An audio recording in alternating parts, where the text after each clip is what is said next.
The first winter storm of the season is here. Snow, rain, and wind are moving into western Washington tonight.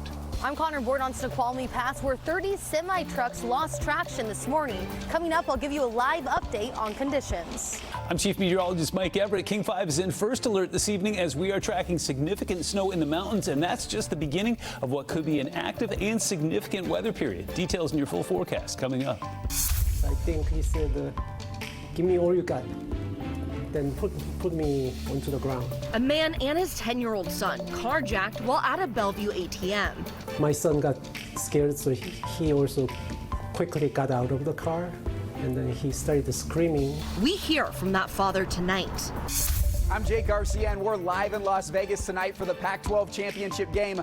Undefeated Washington takes on the Oregon Ducks. The winner likely goes to the college football playoff.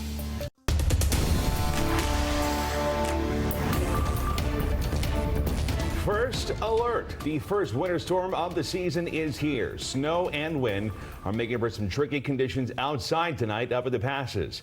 This is a closer look at the conditions on Snoqualmie Pass after dozens of semis that were not chained up spun out on I-90.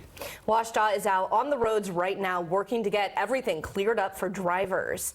Thanks for choosing King 5 tonight. I'm Kristen Goodwillie. I'm Steve Solis, and the worst of the conditions are yet to come, with rain adding to the mix tonight. We do have team coverage for you tonight. Mike Everett is tracking the storm warning through the weekend, but let's start with Connor Board, who is live at Snoqualmie Pass, where the spinouts happen. Connor. Yeah, right now I'm on Snoqualmie Pass, where around 30 semi-trucks lost traction around 7 o'clock this morning, causing a 3-hour closure of the pass. Right now I'm about 3 miles from the summit of the pass, and the snow has subsided for now, and there was a chain requirement in effect all day that has now been lifted. Trying to get to your destination and get your job done can be a challenge during winter-like weather on Snoqualmie Pass. It takes some extra precautions. Gotta get home to your family. But I always put bungee cords to make sure it stays a little tighter. Truck drivers like Larry Denton stopped to put on chains as they made their way over the pass Friday afternoon. And especially a lot of chemicals I haul, I gotta be real careful. He's been driving for more than 40 years and no snow is expected on the pass. It's kind of late for Snoqualmie, usually around Thanksgiving. Chains were being enforced by state troopers on an extended area of the pass after 30 semi-trucks lost traction around 7 in the morning on Friday, and some passenger cars crashed as well. This caused the pass to close for almost 3 hours. Chains were not yet required in that area. If that sign says chain up, I chain up. Washington State Patrol Trooper Rick Johnson says there were no major injuries Friday morning, and they extended the area where chains were required. He says all drivers need to take precautions. Normal vehicles, make sure you adhere to the restrictions the same way. If chains are required and you have two-wheel drive, then you need to have the chains on the vehicle.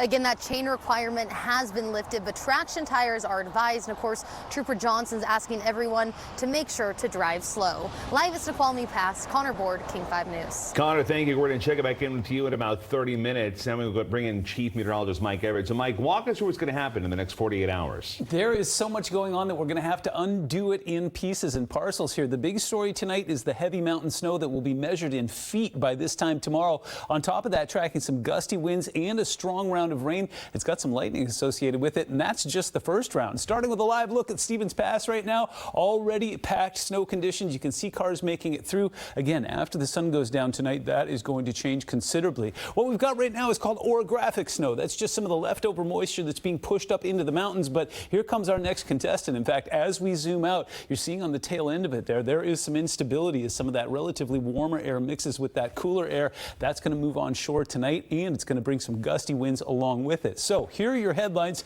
Heavy mountain snow tonight, solid low-level rain. The good news is it'll move through in the middle of the night tonight, but the bad news is gusts could get up to 40 and even 50 miles an hour in some spots. This is just the beginning of an active pattern. In fact, we've got 2 atmospheric rivers headed our way, one over the weekend, one on Tuesday. In fact, the heavy rain on snow is the big concern Tuesday. That could create some river flooding potential. We'll unpack it hour by hour coming up.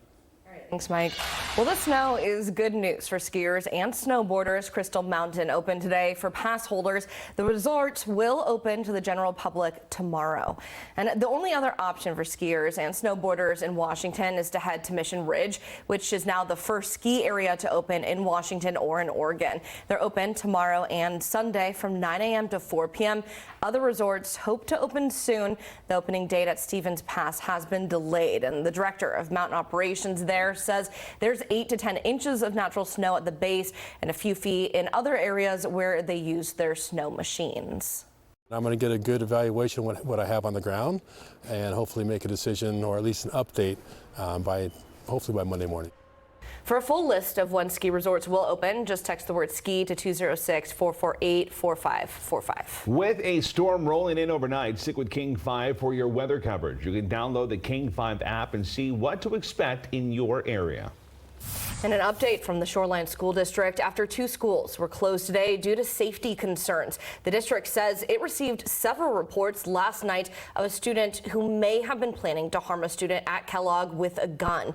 The district canceled classes today at Kellogg and at nearby Shorecrest High School.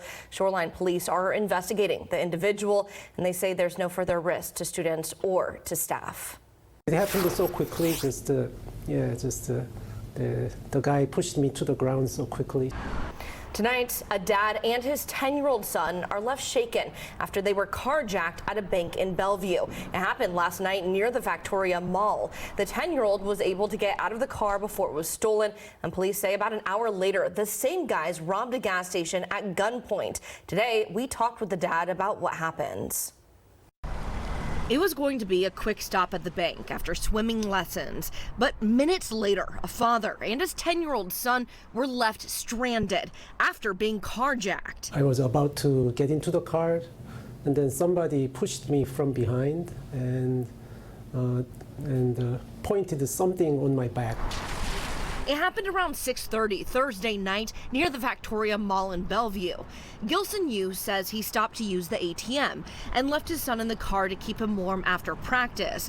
When he got back to the vehicle, a man came up to him, demanded his car, and knocked him to the ground. I think he said, "Give me all you got," then put me onto the ground. He says thankfully his son was able to get out before the suspect took off. My son got scared, so he also quickly got out of the car, and then he started screaming. Yu says his car was abandoned not far from the scene. It was very quick. I think they just looked through my car and then they just took off.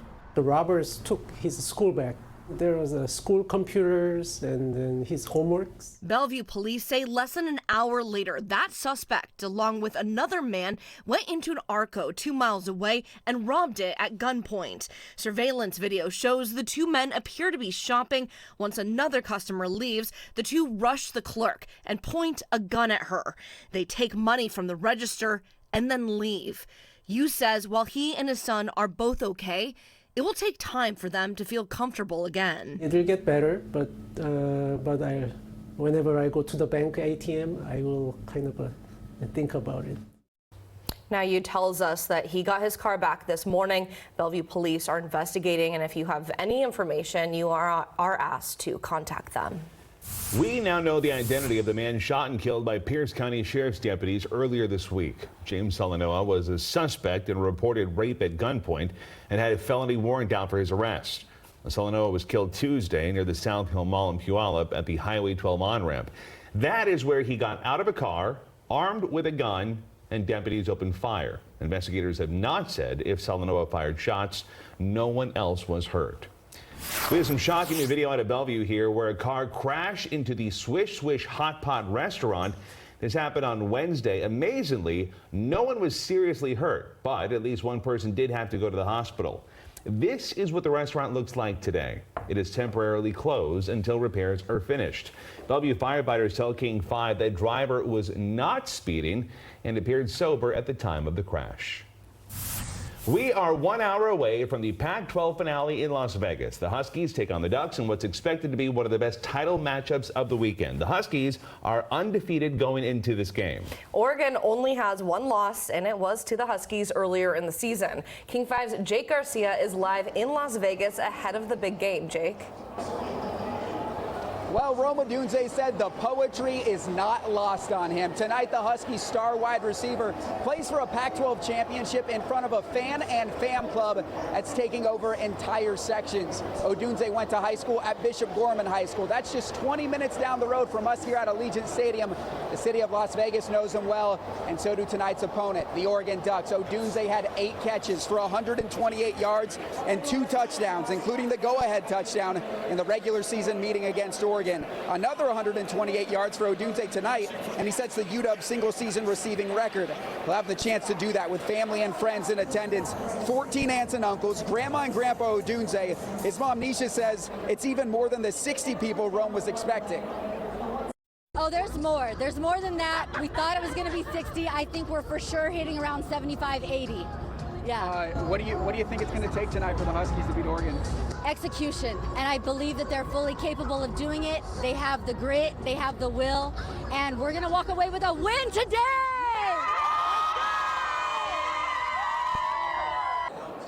So the last time Rome played in a football game here in the city of Las Vegas, it ended in a heartbreak. Bishop Gorman lost in the 2019 state championship game. I asked his family if that's motivating at all tonight. They said not at all. In fact, I think they got a little upset that I even brought it up. They said tonight's his chance to write a new story. This will be the last story for the Pac-12 as a conference, the last conference championship game. Oregon and UW with the chance to go to the college football playoff. Reporting live in Las Vegas, I'm Jake Garcia. Now send it over to Chris Egan. All right, thank you very much, Jake. And you can hear the Go Huskies chant there in the background. So a lot of UW fans down there in Las Vegas for this one. All right, some other news tonight. Washington State and Oregon State announced today they will continue to use the Pac-12 branding for at least the next 2 years. They also now have a scheduling agreement for football with the Mountain West Conference. Wazoo and Oregon State will each get 6 games against Mountain West teams. We are working to operate in this 2-year grace period. And I remind everybody what it will look like in college athletics looking forward in 2 years. I remind you how much change has happened in the last 2 years. So both schools, I can speak specifically to Washington State, want us to provide as much flexibility as we navigate through this grace period, as we try to be strategic in our decision making and position ourselves best in what is, in this realignment environment that's only going to continue in college football. Cougars quarterback, by the way, Cam Ward has officially entered into the transfer portal. There are reports that both the Huskies and the Ducks are going after the Wazoo quarterback. Speaking of the Huskies and Ducks, so much on the line tonight. Yeah. Huskies win. They go to 13-0. They go and play for the semifinals, have a chance to go get a national championship. There's also a lot of talk tonight about the Heisman Trophy up for grabs tonight with Penix and Bo Nix facing off. So a lot on the line tonight. All right, Chris, thank you. You bet. Thanks. Still ahead here on King 5, an extreme example of every vote counts. A recount was issued after a Rainier City Council seat was decided by 1 vote. We have the results. A new warning to electric vehicle owners why copper wire thieves may be eyeing your car. King 5 News is back just after this.